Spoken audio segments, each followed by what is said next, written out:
Hello guys, welcome back to the channel and welcome back to elite wrestling. तो guys आज भी हम AEW के बहुत ही बड़े और बहुत सारे अपडेट्स के बारे में बात करने वाले हैं। जो अपडेट्स आपको इस साल के AEW के फर्स्ट एवर वर्ल्ड एंड पे पर व्यू के पहले जान ही लेने चाहिए, क्योंकि गाइज आज इस वीडियो के अंदर हम जानने वाले हैं कि डायनामाइट शो की व्यूअरशिप क्या रही, कल के रैम्पेज शो के लिए AEW ने कौन कौन सी चीजें पहले से ही एडवर्टाइज की है और वर्ल्ड एंड पे पर व्यू का फाइनल मैच कार्ड क्या होने वाला है, जिसके साथ ही इस पे पर व्यू के बेटिंग ऑड्स क्या है। तो ये सब बातें जानने के लिए ये वीडियो एकदम आखिर तक जरूर देखना। और गाइज ऐसे ही AEW से रिलेटेड हर एक न्यूज, रूमर और अपडेट और AEW के हर एक शो का रिव्यू पाने के लिए हमारे चैनल को सब्सक्राइब करना मत भूलना। पर गाइज अब ज्यादा देर न लगाते हुए चलिए ये वीडियो शुरू करते हैं और सबसे पहले बात करते हैं इस हफ्ते के डायनामाइट शो की व्यूअरशिप की और जानते हैं कि इस हफ्ते के डायनामाइट शो की व्यूअरशिप क्या रही। तो गाइज अगर आपने हमारे चैनल पर इस हफ्ते के डायनामाइट शो का रिव्यू वीडियो देखा है तो आपको तो पता ही होगा कि इस वीक का dynamite show dynamite special new year match था, जो कि इस साल के फर्स्ट एवर वर्ल्ड एंड पे पर व्यू के पहले का गोहोम एडिशन डायनामाइट शो था।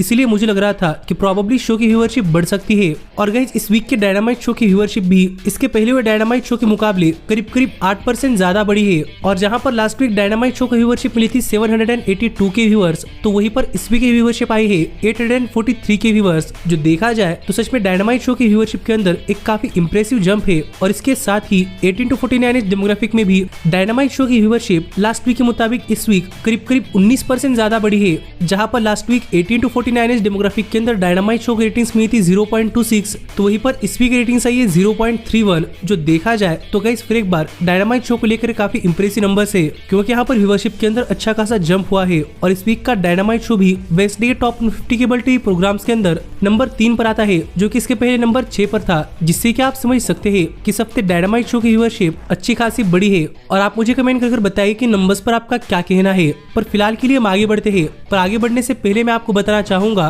कि गाइस हाल फिलहाल में हम AEW के साल 2023 की पीपल चॉइस अवार्ड्स कर रहे हैं, जहां पर आप अपने फेवरेट सुपरस्टार्स को इन अवार्ड्स के अंदर उनके बेस्ट कैटेगरी के अंदर वोट कर उन्हें वो अवार्ड जितवा सकते हैं। इसीलिए साल 2023 के AEW के पीपल चॉइस अवार्ड्स के लिए वोट करने के लिए डिस्क्रिप्शन में दिए गए फर्स्ट लिंक के ऊपर क्लिक कर वहां पर जाकर वोट करना मत भूलना और ऑप्शन सेलेक्ट करने के बाद वोट पर क्लिक करना मत भूलना। पर फिलहाल के लिए हम आगे बढ़ते हैं और बात करते हैं कल होने वाले रैम्पेज शो की और जानते हैं कल के रैम्पेज शो के लिए AEW ने कौन कौन सी चीजें पहले से ही एडवर्टाइज की है। तो गाइड सबसे पहली चीज जो कि AEW ने कल के रैम्पेज शो के लिए ऑफिशियली एडवर्टाइज की है वो ये है कि हमें कल के रैम्पेज शो पर AEW के मेंस डिवीजन से एक 1-on-1 मैच देखने को मिलने वाला है, जहां पर व्हीलर यूथा मैट सैडल को फेस करेंगे। और इस मैच के अंदर ROH प्योर वर्ल्ड चैंपियनशिप भी ऑन द लाइन होने वाली है। तो देखने के लिए मजा आएगा कि जब फिर एक बार व्हीलर यूथा अपनी चैंपियनशिप डिफेंड करते हैं तो इस बार मैट सैडल के खिलाफ उनकी परफॉर्मेंस कैसी होती है। लेकिन जहां तक बात है इस मैच की विनर की, तो मेरे हिसाब से व्हीलर यूथा ये मैच जीतने वाले है। लेकिन ये मैच एक काफी फैंटास्टिक मैच साबित हो सकता है।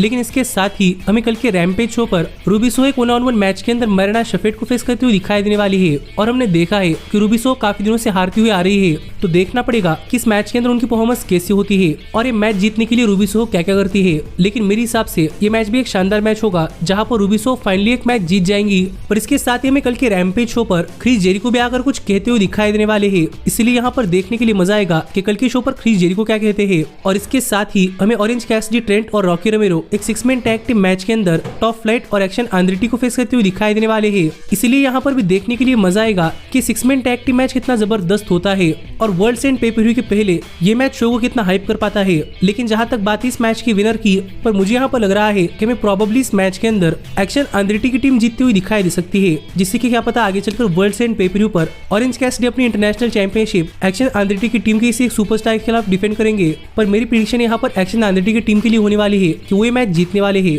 और इतनी चीजें हैं जो कि AEW ने कल के रैम्पेज शो के लिए ऑफिशियली एडवर्टाइज की है। और इस सब के अलावा अगर कल के रैम्पेज शो पर कुछ होता है तो वो क्या है, ये आपको हमारे चैनल पर रैम्पेज शो के रिव्यू वीडियो के अंदर पता चल जाएगा। जो वीडियो अगर आप मिस नहीं करना चाहते तो हमारे चैनल को सब्सक्राइब कर नोटिफिकेशन बेल ऑल पर सेट करना मत भूलना।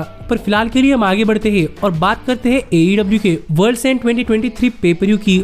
तो गाइस जब तक अगर आपको नहीं पता तो मैं आपको बताना चाहूंगा कि मैं इस साल AEW का ब्रांड न्यू पे पर व्यू यानी कि वर्ल्ड एंड December 30 को देखने को मिलने वाला है, यानी कि इंडिया के टाइम के हिसाब से December 31 को, जो कि साल का एकदम आखिरी दिन है। और आप ये शो इंडिया के टाइम के हिसाब से December 31 को सुबह 5:30 बजे यूरो स्पोर्ट्स चैनल पर देख सकते हैं। जो अगर किसी को नहीं पता तो मुझे लगा कि आपको बता देना चाहिए। और वहीं पर आप इंडिया के अंदर AEW के सभी वीकली शोज भी देख सकते हैं हर थर्सडे को सुबह 5:30 बजे। पर जहाँ तक बात है इस वर्ल्ड एंड पे पर व्यू की, तो गाइस मुझे लगता है कि आखिरकार इस वर्ल्ड एंड पे पर व्यू का ऑफिशियल मैच कार्ड रिवील हो चुका है, जहां पर इस कार्ड पर हमें करीब करीब 10 मैचेस देखने को मिलने वाले हैं। जिन सब मैचेस के बारे में और उनके प्रेडिक्शन के बारे में हम आज इस वीडियो के अंदर बात करने ही वाले हैं। लेकिन इसके साथ ही मैं आपको इन्हीं में से कई सारे मैचेस की बेटिंग ऑड्स भी बताऊंगा। और फिलहाल के हिसाब से सबसे पहला मैच जो कि AEW ने इस वर्ल्ड एंड पे पर व्यू के 0 आवर के लिए यानी कि प्री शो के लिए ऑफिशियली एडवर्टाइज किया है, वहां पर हमें FTW वर्ल्ड चैंपियनशिप के लिए चैंपियन हुक वर्सेस व्हीलर यूथा के बीच में एक 1-on-1 मैच देखने को मिलने वाला है, जो मैच मेरे हिसाब से एक काफी शानदार मैच साबित हो सकता है।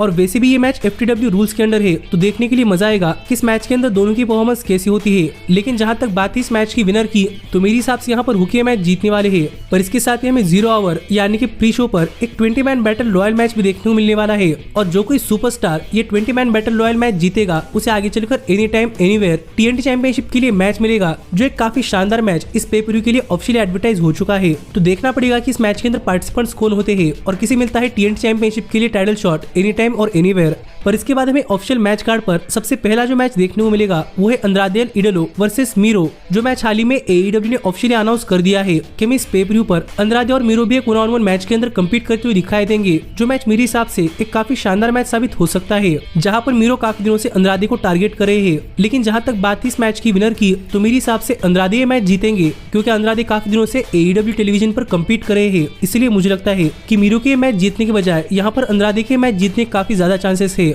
इसके साथ ही हमें इस वर्ल्ड एंड पे पर व्यू पर स्वर्स स्ट्रैटलैंड 1-on-1 मैच के अंदर कीथ ली को फेस करते हुए दिखाई देने वाले हैं, जो मैच इन फॉर्मर पार्टनर्स के बीच में फाइनली हमें वर्ल्ड एंड पे पर व्यू पर देखने को मिलने वाला है। और मुझे लग रहा था कि ये मैच काफी पहले हो जाता, पर हमें अब ये मैच वर्ल्ड एंड पे पर व्यू पर देखने को मिल रहा है। तो देखने के लिए मजा आएगा कि जब फॉर्मर पार्टनर्स एक मैच के अंदर एक दूसरे के आमने सामने आते हैं तो ये मैच कितना जबरदस्त होता है। लेकिन जहां तक बात है इस मैच की विनर की, तो गाइज मुझे यहाँ पर लग रहा है कि प्रोबेबली कीथ ली मैच जीतने वाले हैं, क्योंकि स्वर्व अब तक तो काफी बढ़िया मोमेंटम पर चल रहे थे, पर कीथ ली नहीं। इसलिए मुझे लग रहा है कि कीथ ली को भी स्वर्व की पॉइंट पर लाने के लिए शायद AEW कीथ ली को ये मैच जितवाती हुई दिखाई दे सकती है, जिसके बाद आगे भी ये स्टोरी कंटिन्यू होगी।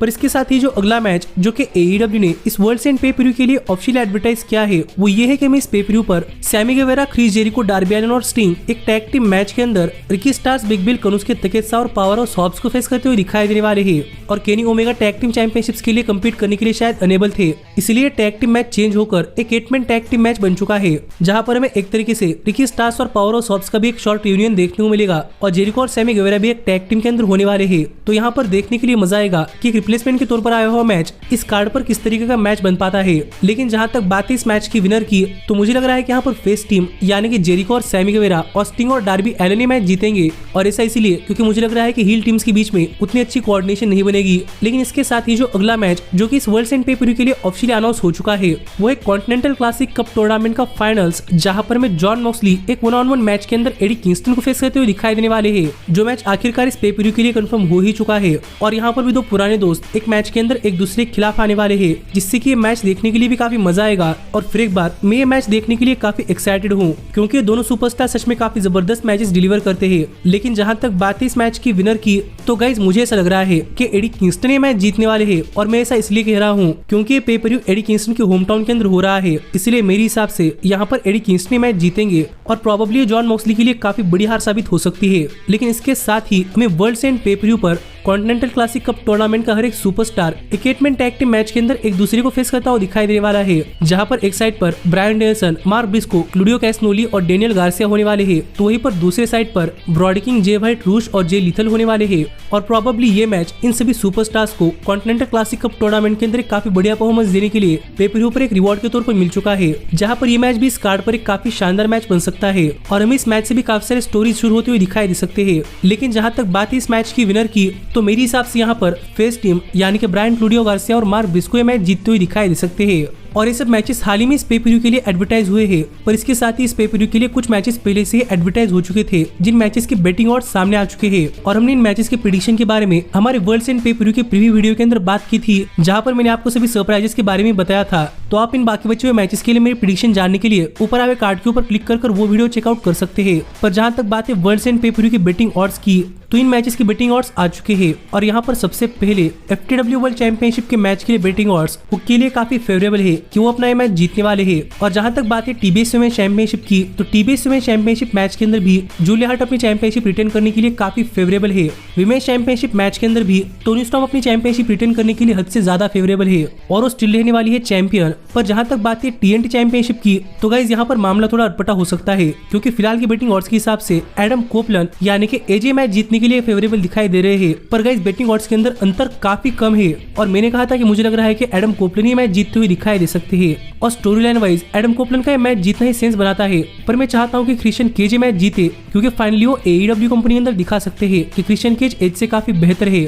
और कहीं ना कहीं एज भी यही चाहेंगे कि AEW कंपनी के अंदर क्रिश्चियन केज को उनकी जगह मिले, क्योंकि वो WWE के अंदर ज्यादा कुछ नहीं कर पाए। पर अब भी फिलहाल की बेटिंग ऑड्स एज को फेवर करते हैं, पर क्या पता पेपर तक कुछ भी हो सकता है। लेकिन जहां तक बात है वर्ल्ड चैंपियनशिप मैच की, तो वर्ल्ड चैंपियनशिप मैच के अंदर MJF हाल फिलहाल में अपनी चैंपियनशिप रिटेन करने के लिए फेवरेबल है और फिर एक बार बेटिंग ऑड्स के अंदर अंतर काफी कम है। पर मैंने इसके बारे में बात करते हुए कहा था कि मैं यहाँ पर चाहता हूँ कि समोआ जो वर्ल्ड चैंपियनशिप जीते और MJF अपनी चैंपियनशिप हार जाए, जिससे कि AEW अपना नया साल एक नए चैंपियन के साथ शुरुआत कर सकती है और AEW के अंदर नए फ्रेश चीजें आ पाएंगी। पर फिर एक बार ये शो MJF के होम टाउन के अंदर हो रहा है, इसलिए MJF का मैच हारना उतना सेंस नहीं बनाता और इसलिए बेटिंग ऑड्स तो MJF के फेवर के अंदर है। लेकिन मैं चाहता हूँ कि यहाँ पर समोआ जो ये मैच जीते, क्योंकि मुझे लगता है कि समोआ जो पिछले 7 से 8 सालों में कभी भी किसी मेजर कंपनी के वर्ल्ड चैंपियन नहीं बन पाए, इसलिए मैं चाहता हूँ कि समोआ जो ये मैच जीते। और यही कुछ बेटिंग ऑड्स और कुछ मैचेस है जो कि इस पेपर के लिए ऑफिशियली कंफर्म हो चुके हैं, जिस पर आपका क्या कहना है आप मुझे कमेंट कर बताइए। पर ऐसे ही AEW से रिलेटेड हर एक न्यूज, रूमर और अपडेट और AEW के हर एक शो का रिव्यू पाने के लिए